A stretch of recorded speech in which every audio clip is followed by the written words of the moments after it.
Bonjour à toutes et à tous. J'ai le plaisir de vous accueillir une fois de plus sur la chaîne de l'ESNA pour interviewer le docteur Sibo sur une thématique qui me tient particulièrement à cœur, qui est l'accompagnement en fin de vie donc de nos animaux. Donc, je vais laisser la parole au docteur Sibo, que je remercie vraiment infiniment d'avoir accepté cette invitation et je sais que votre temps est précieux et que vous avez bousculé votre agenda pour cela et je vous remercie infiniment. Bonjour à toutes et à tous. Merci beaucoup Carmen pour cette invitation. C'est un plaisir d'être parmi vous et de répondre à vos questions et être là pour cette interview. N'hésitez pas à m'appeler Marie plutôt que Docteur Sibo. Ça m'ira très très bien pour le temps qu'on passera ensemble. Donc vous me demandez de me présenter en quelques mots. Donc en effet, je m'appelle Marie Sibo, je suis vétérinaire de formation.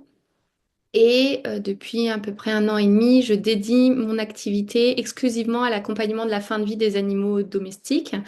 Bon, j'imagine qu'on reviendra un peu sur le parcours en plus particulièrement et ce que je propose, mais vraiment l'idée principale, c'est je suis partie du constat que c'est qu'on avait du mal souvent à se positionner par rapport à la fin de vie, la mort, etc. Alors que pour moi, c'est vraiment un moment, un passage qui est ultra important où la force du lien entre une famille et son animal est importante à considérer, à honorer, parce qu'en fait, c'est là où le lien, en tout cas physique, va se casser ou en tout cas va se rompre. Et pourtant, et ça, c'est dur à accepter, c'est dur à accompagner. Et c'est souvent là où on se sent un peu diminué, on se sent un peu seul. On parlera de ce tabou, etc.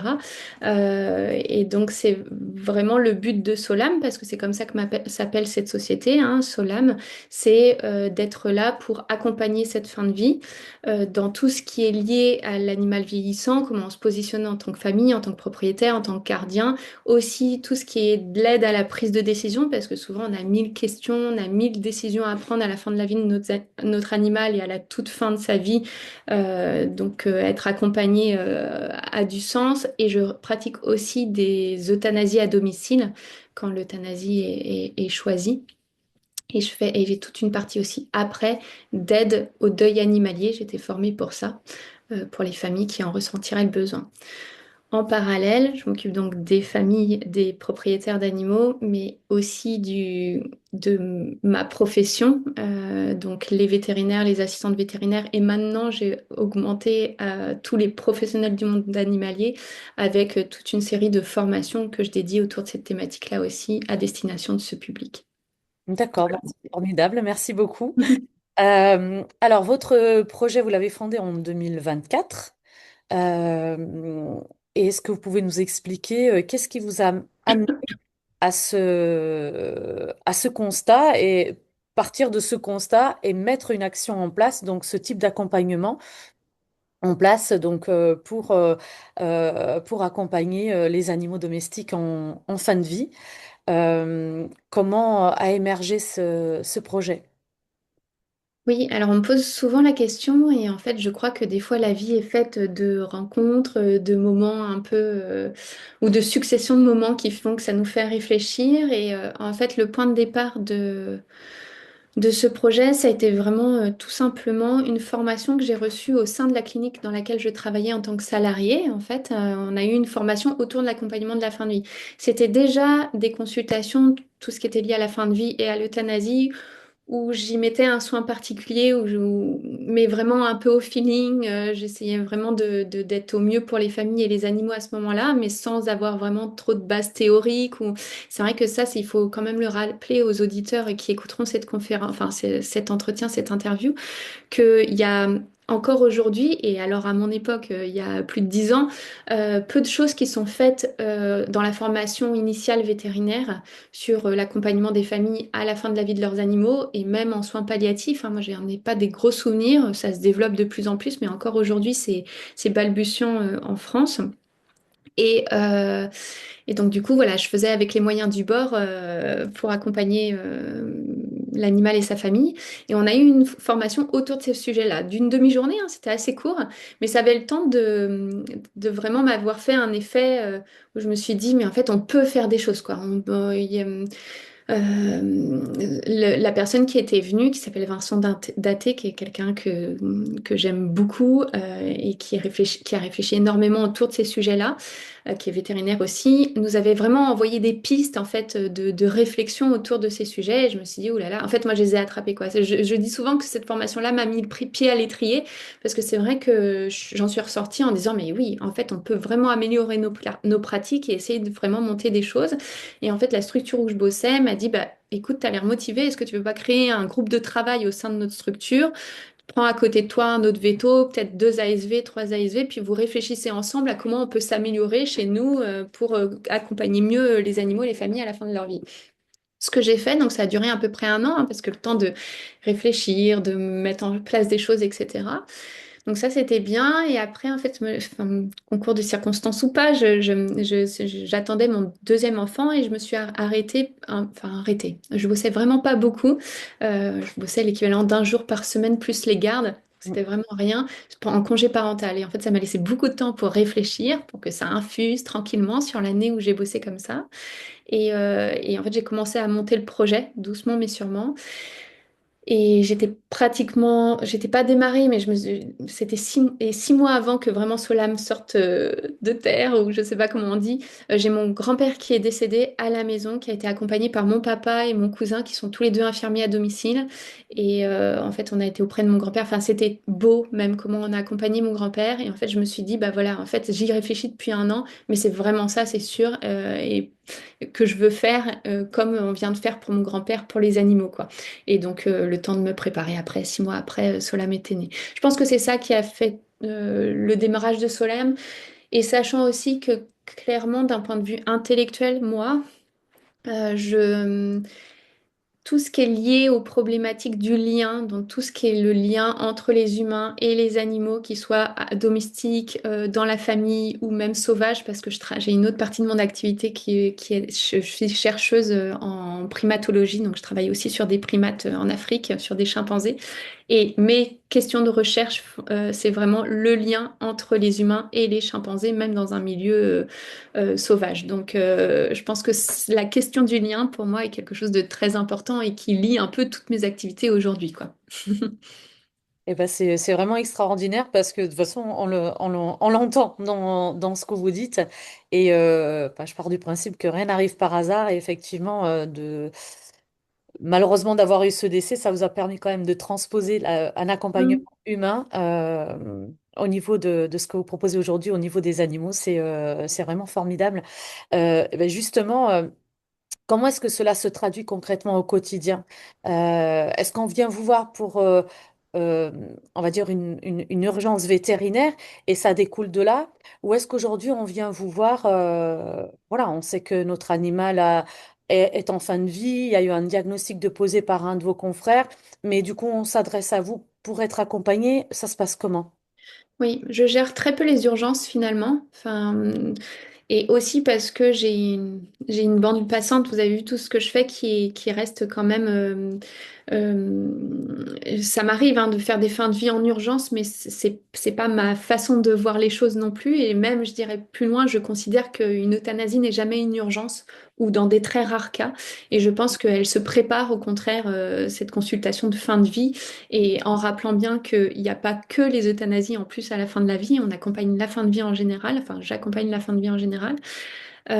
Après, vraiment, comment moi je travaille au quotidien, je dirais qu'il y a, je vais pas regarder vraiment les chiffres, je saurais pas, mais dans ma perception en tout cas, j'ai à peu près 50%, voire même plus de personnes qui arrivent parce qu'elles sont référées par leur vétérinaire traitant. Ça veut dire que les vétérinaires, mes confrères et mes consoeurs, alors que ça soit pour le domicile en Bretagne Sud ou en Bretagne d'une manière générale, parce qu'il y a des confrères, des consoeurs qui parlent de moi même assez loin en Bretagne, hein, ou alors d'autres confrères et consoeurs dans toute la France, parce que je fais aussi des entretiens d'aide à la prise de décision, d'écoute et de conseils pour l'animal vieillissant et de l'aide au deuil animalier en visio, donc ça peut être sur toute la France. Et j'ai donc, je pense, au moins 50% des personnes qui arrivent et qui me contactent par l'intermédiaire de leur vétérinaire. D'accord. Donc ça, c'est vraiment quelque chose en plus que je cultive, enfin, qui est important pour moi parce que je ne deviens pas le vétérinaire traitant des animaux que je suis. Je suis vraiment en parallèle des vétérinaires traitants parce que j'apporte autre chose, souvent que les cliniques n'ont pas obligatoirement le temps, euh, probablement aussi les compétences, etc., d'accompagnement. Envie, parce que c'est quand Et même... l'envie, parfois, oui, oui, non, mais complètement, et l'envie. Donc, du coup, mais par contre, je vais très peu prescrire, vous voyez. En entretien, je vais carrément pas prescrire, c'est que de l'entretien vraiment de conseil et d'éducation, même si j'aime pas trop ce mot-là, ou de sensibilisation, ou de préparation, en tout cas, à ce qui va se passer. Et à domicile, si parfois j'ai des adaptations de protocoles médicamenteux, par exemple la douleur, hein, eh ben, c'est tout le temps en relation avec le vétérinaire traitant que je le fais. Et en fait, le but avec les vétérinaires avec qui je travaille vraiment main dans la main, c'est de ne pas arriver en urgence et peut-être plutôt en amont, justement pour préparer toute cette fin de vie. Et souvent, pour les personnes qui me contactent en amont, et des fois quand je dis en amont, des fois c'est une semaine, et des fois c'est un an, enfin, ouais, des fois c'est un an et demi, hein. Il y a des animaux que je suis le démarrage de Solam. Après, moi, je suis en contact très rapproché avec ces familles-là, parce que justement, à nouveau, ce que les vétérinaires n'ont pas là clairement en temps, parce que je pense qu'il y en a beaucoup qui aimeraient avoir plus le temps pour pouvoir faire ça. Moi, je dédie mon activité à ça, justement, pour là en ce moment. Alors, tous les animaux que je suis ne vont pas mal, mais il y en a certains, oui, bah, je suis en contact, mais journalier avec les familles pour les animaux qui sont à la fin, toute fin de leur vie et où on est en train de déterminer quand est-ce qu'on va aller à l'euthanasie ou pas. Et voilà, donc c'est un accompagnement qui est très proche Ouais. entre l'animal, la famille et moi. Ouais. Ouais, et c'est personnalisé, quoi. C'est du Ah sur-mesure. oui, ah Euh, oui, oui, Cas oui, est oui. un cas. Mm. D'accord. Et puis la perception et le ressenti de chaque famille est complètement différent, enfin d'une famille à l'autre.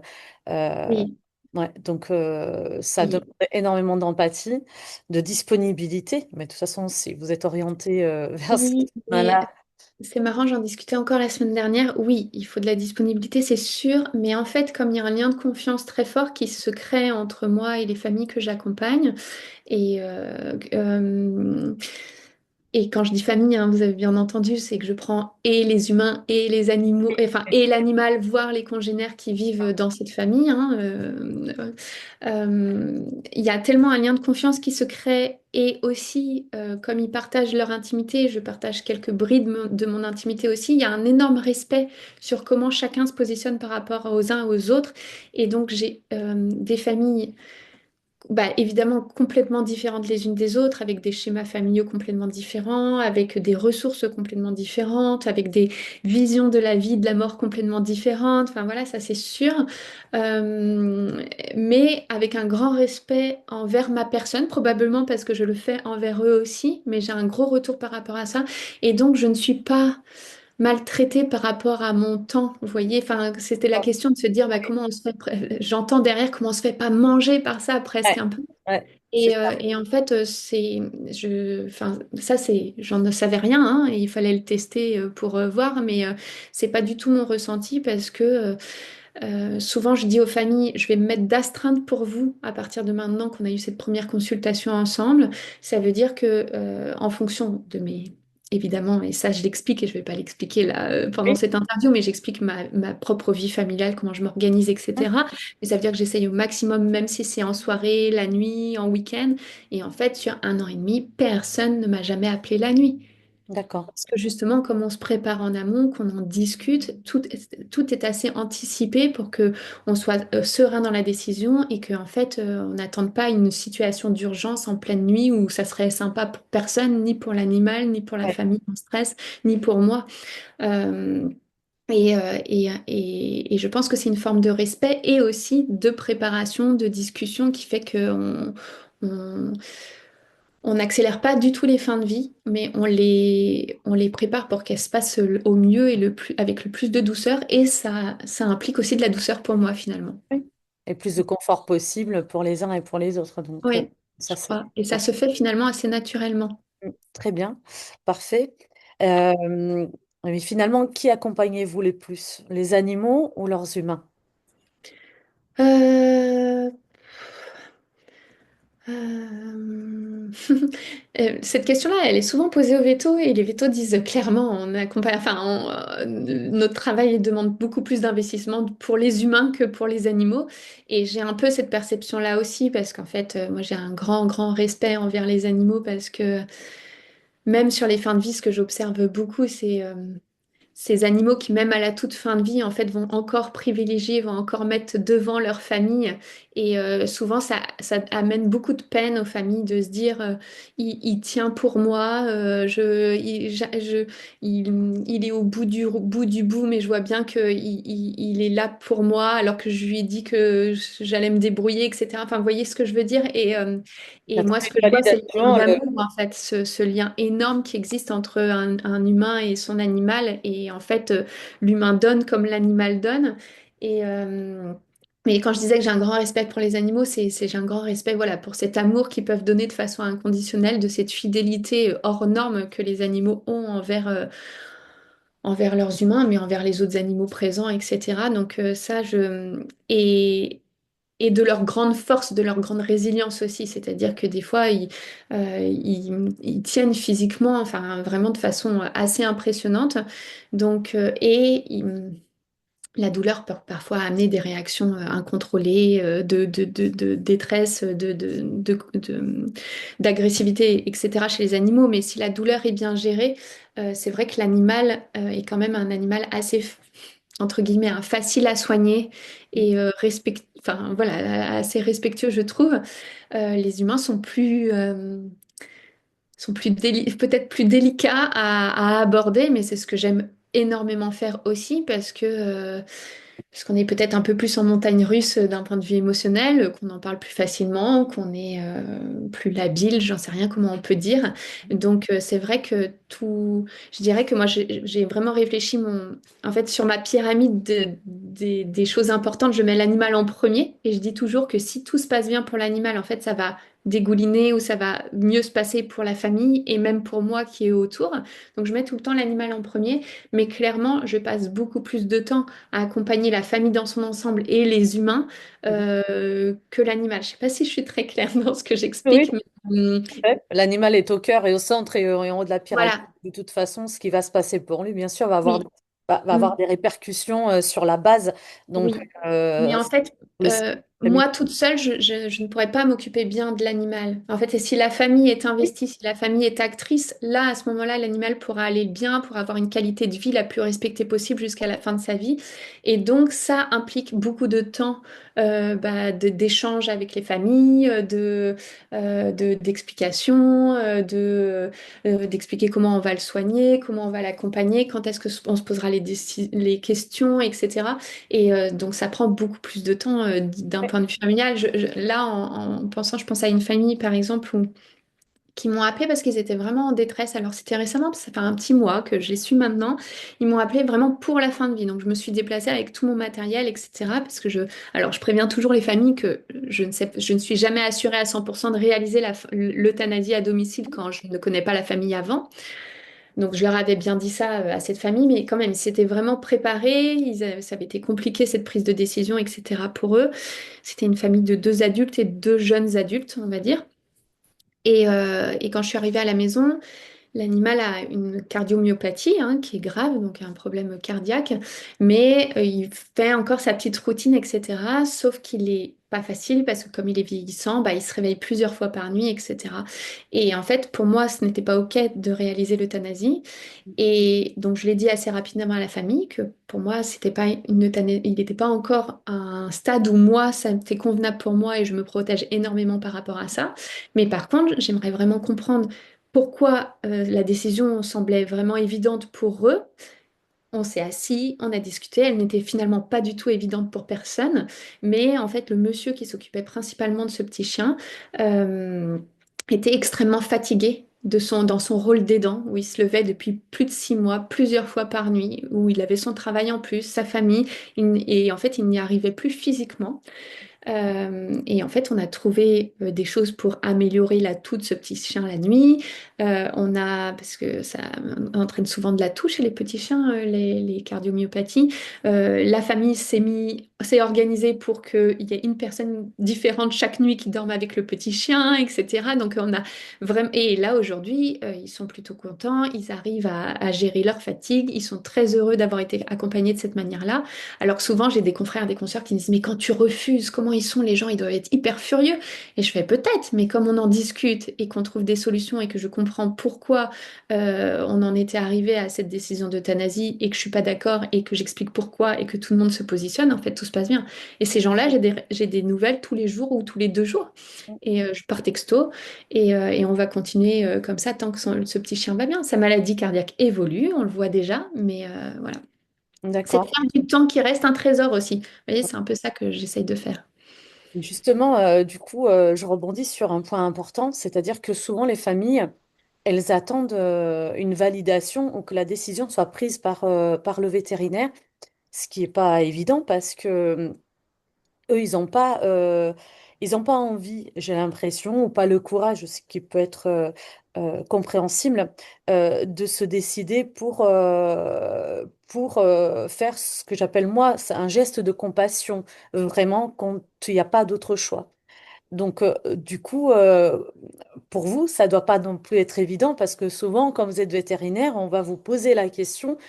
Alors moi, je fais de la communication animale et on m'appelle pour ça. Donc moi, c'est pas le genre de communication que je fais parce qu'on ne peut pas décider pour l'animal, même en communication animale. Faut vraiment, à mon sens, être accompagné comme les accompagnements que vous proposez et surtout de voir avec son vétérinaire. Mais c'est quand même une responsabilité qu'on essaie quand même de vous déposer sur Oui. les épaules. Alors, moi, ce que je réponds aux familles, parce que, alors déjà, les typologies de familles sont différentes, hein. Il y a des familles qui ont moins besoin d'être accompagnées dans cette prise de décision que d'autres, hein. Donc moi aussi, je suis d'accord que l'acte d'euthanasie, c'est un acte de compassion ou d'amour, mais avec des coûts émotionnels extrêmement forts pour les personnes qui prennent cette décision. Donc en fait, c'est aussi normal qu'une famille qui prend la décision pour un être vivant autre qu'elle-même, quoi, hein, la personne qui prend la décision, c'est hyper dur. Et d'être seule dans cette prise de décision, c'est extrêmement lourd. Donc c'est sûr que c'est une décision qui est intime, qui est personnelle, qui dépend de considérations qui sont très différentes, hein, qui sont médicales, donc aidées par le vétérinaire et l'équipe médicale bien sûr, mais qui sont aussi liées aux valeurs de la famille, des fois aux croyances, financières, de commodité. Enfin, il y a plein de choses qui peuvent jouer sur la prise de décision, mais elle reste intime et personnelle à la famille. Donc moi, mon but, quand on accompagne dans le soin palliatif ou dans les soins de confort, soins de la fin de vie, et les décisions font partie de cet accompagnement-là, l'aide à la décision, c'est vraiment pas de prendre décision pour les familles ou c'est de les conforter dans leur décision quand elle est prise et si on pense et on juge qu'elle est bonne, oui, bien sûr. Euh, mais c'est plutôt de les accompagner euh, justement pour comprendre quelles sont leurs valeurs, où est-ce que vous placez votre curseur de la dignité, c'est quoi la dignité pour vous, pour votre famille, c'est quoi la dignité de Max. C'est quoi la dignité de Ficelle, comment vous la positionnez. C'est quoi les étapes à ne pas franchir pour vous, et si ça devenait comme ça, comment vous vous positionnerez, et si Ficelle, il se passait ça, quelles possibilités vous avez pour l'accompagner, etc. C'est vraiment d'aller sonder les familles dans leurs souhaits, dans leurs valeurs, dans leurs croyances aussi, pour vraiment se mettre le plus en diapason sur une décision qui serait juste pour cette famille. Encore une fois, pareil, c'est euh, évidemment avec mon rôle d'accompagnant et de veto, d'être contre l'acharnement thérapeutique et faire attention au bien-être de l'animal, et je suis garante de ça. Si des familles allaient trop loin, je suis capable de leur dire, là franchement, je pense qu'on va peut-être un peu trop loin, et vous avez vu, là, il y a une vraie souffrance que je n'arrive même plus médicalement à soutenir. Est-ce qu'on ne se poserait pas la question aujourd'hui de l'aider à partir? Donc ça peut m'arriver, mais avant ça, si tout le travail a été bien fait, on se positionne les uns avec les autres. C'est Ouais. difficile d'expliquer sans le Non, mais vivre, non, mais en fait, on a parfois vous les des faites conflits. raisonner parce que souvent, on doit prendre des décisions ou se poser la question si on doit la prendre alors qu'on est dans des émotions incroyables et que souvent, bah, ça fait pas bon ménage de prendre des décisions comme ça à chaud ou dans un désarroi, dans une Ouais, tristesse profonde. complètement. Et donc, votre rôle aussi, c'est de les faire raisonner en reformulant, en posant des questions, en les reformulant pour voir où ils se situent effectivement. Et du coup, ça désamorce et ça les fait revenir peut-être à eux-mêmes. Parce que c'est vrai que bah, très souvent, on se dit, on voit bien que ça ne va pas. Mais est-ce qu'on va pas regretter cette décision? Est-ce que, voilà, effectivement, c'est très compliqué, même si c'est un acte de compassion. Oui, Et le fait qu'on mais fasse après, souvent, rien raisonner. que la première discussion débloque beaucoup de choses. Mhm. Des fois, évidemment, moi, je revois les animaux, etc., pour là où je suis, mais des fois, les entretiens que je fais en visio d'aide à la prise de décision permettent de débloquer, enfin, débloquer ou en tout cas d'engager des discussions au sein des familles qui après oseront en reparler à leur vétérinaire. Et donc, du coup, avec le vétérinaire, les discussions seront moins tabous aussi. Parce que des fois, en tant que vétérinaire dans une clinique, on a peur d'en parler, on n'y va pas trop, on se dit, moi, j'ai pas envie d'influer dans la décision, donc je vais laisser les familles avec ça, etc. Et, et voilà. Et après, je pense qu'en tant que vétérinaire, là, si je parle pas que moi, parce que je pense que j'ai un modèle de soins, hein, de relations soignants et famille qui est pas paternaliste. Moi, je vais pas te dire là, il faut faire ça, pas du tout. Qui est pas tant que ça informatif. Informatif, ça, je vais donner toutes les informations et après, c'est votre décision et je vous laisse tout seul avec la décision. Moi, je suis vraiment sur un entre-deux, quoi où voilà, où je vais questionner plus, je vais faire se positionner la famille euh, pour que ça soit vraiment bah, voilà, des choix éclairés de la part des familles. Ouais, tout à fait. Et en respectant cette intimité, parce que c'est très intime quand même, notre relation à la mort et à la mort de nos proches, parce que nos animaux sont nos proches, quoi. Et du coup, bah, comme vous parliez de tabou, comment ça se passe chez les confrères Mm. aujourd'hui? Alors, je sais, on a évoqué en préparant cette interview qu'il y a une énorme évolution depuis 2014 notamment. Euh, mais aujourd'hui, c'est perçu comment? Est-ce que, voilà, vous avez dit, vous proposez des formations. Mm. Euh, Est-ce qu'il y a une demande? Si, si, il y a une grande demande. Après, pas tous. Et je pense qu'il y a des confrères et des consoeurs, je ne sais pas s'ils écouteront cette vidéo d'ailleurs, mais qui ne comprennent pas obligatoirement ce que je fais. Mhm. Mais c'est pas la majorité. Moi, c'est pas la majorité. J'ai beaucoup, beaucoup de consoeurs et de confrères qui me soutiennent même énormément. Les formations, il y a de la demande, que ça soit au niveau individuel avec des vétos qui viennent se former individuellement sur des sessions voilà, il y a des vétos de tous les horizons qui arrivent. Je fais aussi des sessions au sein des cliniques, donc où on me fait venir voilà, pour une clinique en particulier, etc. Donc non, il y a de la demande, il y a des attentes. C'est plus que ce qui est compliqué à gérer en clinique, il faut bien le rappeler, et moi, c'est important que je le dise là dans cette interview parce que on voudrait que qu'on soit presque qu'on ait ça partout, dans toutes les cliniques, etc. Clairement, ce que je fais aujourd'hui est presque impossible à reproduire en structure veto parce que on a techniquement tellement d'autres choses à gérer en tant que vétérinaire praticien, et c'est pour ça d'ailleurs que j'ai créé Solam en dehors d'une clinique ou quoi, parce que en structure, bah voilà, on a toutes les... Moi, je fais une infime partie du métier de vétérinaire aujourd'hui. Un vétérinaire généraliste et même spécialiste, bah voilà, on a énormément de choses à faire dans la journée avec beaucoup de patients. C'est impossible de passer le temps que je passe. Moi, mes consultations sont rarement plus courtes que 1 heure. Et souvent, les consultations d'euthanasie, c'est 1 heure et demie. Donc, et ça, techniquement, même si, et j'entends ce qu'on disait tout à l'heure, qu'il y a des vidéos qui n'auraient pas l'appétence pour ça, mais je pense qu'il y en a beaucoup qui essayent de faire au mieux possible à la fin de la vie des animaux dans leur structure et qui le font déjà très très bien en plus, mais qui techniquement de toute façon ne peuvent pas allouer autant de temps que ce que je fais, non pas la formation pour aussi parfois, mais et ça on peut pas leur en vouloir quoi. C'est un autre accompagnement, Après, c'est accompagnement pour ça à que part de la entière. formation, il y a plein de petites choses à attraper pour améliorer les pratiques dans Oui. les conditions de clinique aussi, ça c'est sûr. D'accord. Oui, et puis c'est comme je disais, un accompagnement à part entière. C'est comme vous dites, ça prend énormément de temps et on voit aujourd'hui, on a évoqué avec une de vos confrères enfin consoeurs, et même avec d'autres confrères qu'effectivement en plus s'ajoutait un problème d'effectifs dans les cliniques vétérinaires aujourd'hui. Il y a le problème d'effectifs, de compétences, mais surtout de temps, effectivement. Mm. Et justement. Ce sera ma dernière question. Où est-ce que votre accompagnement s'arrête? Est-ce que c'est lorsque l'animal est parti? Alors, non, mon accompagnement s'arrête pas quand l'animal est parti. Je fais aussi donc de l'accompagnement au deuil animalier. Donc c'est toute la période d'après. Alors ça, quand on parlait du tabou, hein, de pas en parler, c'est vrai que j'ai pas très bien répondu à la question hein, pour les vétos là, mais se faire accompagner sur l'après quand ça va pas, quand on se sent seul, quand on est incompris parfois par son entourage, etc., demande beaucoup de courage pour me contacter, mais beaucoup de personnes me contactent en ce sens. Euh, Finalement, de façon assez étonnante, je suis peu contactée par les familles que j'ai vraiment accompagnées un peu d'un bout plusieurs mois ou plusieurs semaines et jusqu'à l'euthanasie.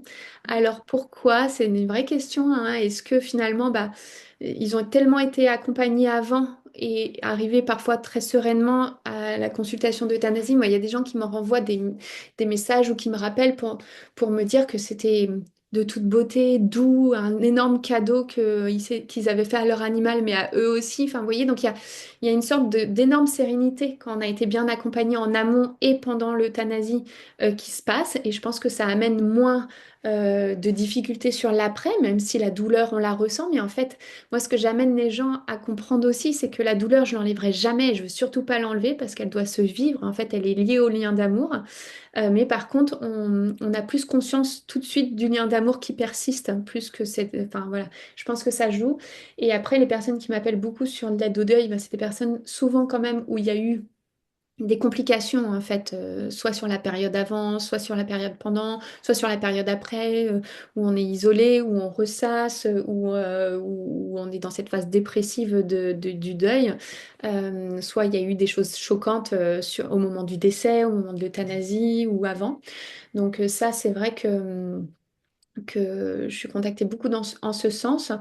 Euh, et oui, voilà, je n'ai pas très, très bien répondu non plus, mais voilà, en tout cas, mon travail ne s'arrête pas sur Non, vraiment vous avez bien le temps raison. d'euthanasie et se continue sur l'après. Ah oui, c'est ça que je voulais dire, ça y est, ça me revient. Par contre, à nouveau, je ne suis pas le vétérinaire traitant, donc ça m'arrive parfois où il y a des gens qui me disent qu'ils aimeraient bien que je suive quand ils réadoptent un nouvel animal, leur prochain animal, mais je ne fais pas du tout ça. Ça, c'est mes confrères et mes consoeurs qui font ça très bien.